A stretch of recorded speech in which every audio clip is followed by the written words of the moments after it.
திருப்புகழ் 140. கருத்த குழலணி மலரணி பொங்கப் பதித்த சிலைநுதல் அணி திலதம் பொன் கணைக்கு நிகர் விழி சுழல்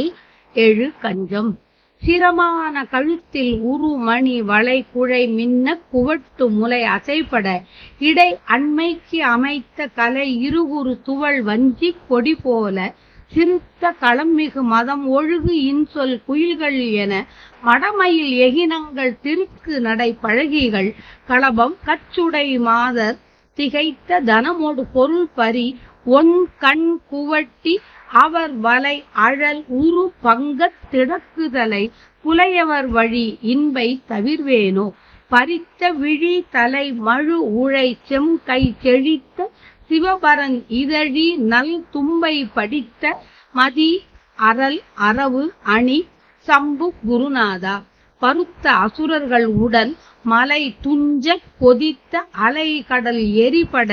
செம்பொன் படை கை மணி அயில்விடு நடனம்கொள் கதிர்வேலா தெரித்து விழி அரவு உடல் நிமிர அம்பொன் குவட்டு ஒள் திகை கிரி பொடிபட சண்ட சிறப்பு மயில் மிசை பௌரி கொளும் பொன் திருப்பாதா சிறக்கும் அழகிய திருமகள் வஞ்சி புறத்தி மகள் உமை மருமகள் பொங்கை சிலைக்குள் அணை குக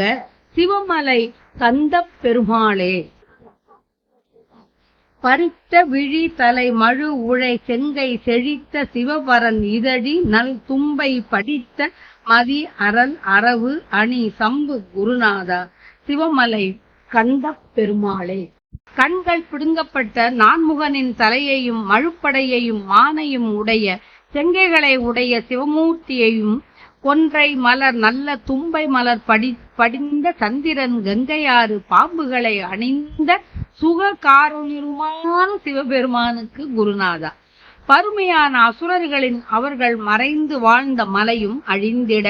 வெப்பமேறி அலை வீசும் கடல் எரியவும் சிவந்த அழகிய படைகளை ஏந்தும் திருக்கையினின்று மணி கட்டப்பட்ட வேலை எரிந்து நடனம் செய்த கதிர்வேலா கண் தெரித்து ஆதிசேடன் உடல் நிமிரவும் அழகிய ஒளி உடைய உச்சிகளுடன் கூடிய திக்கில் உள்ள மலைகள் பொடியாகவும் செல்லும் விரைவில் சிறந்த மயில் மீது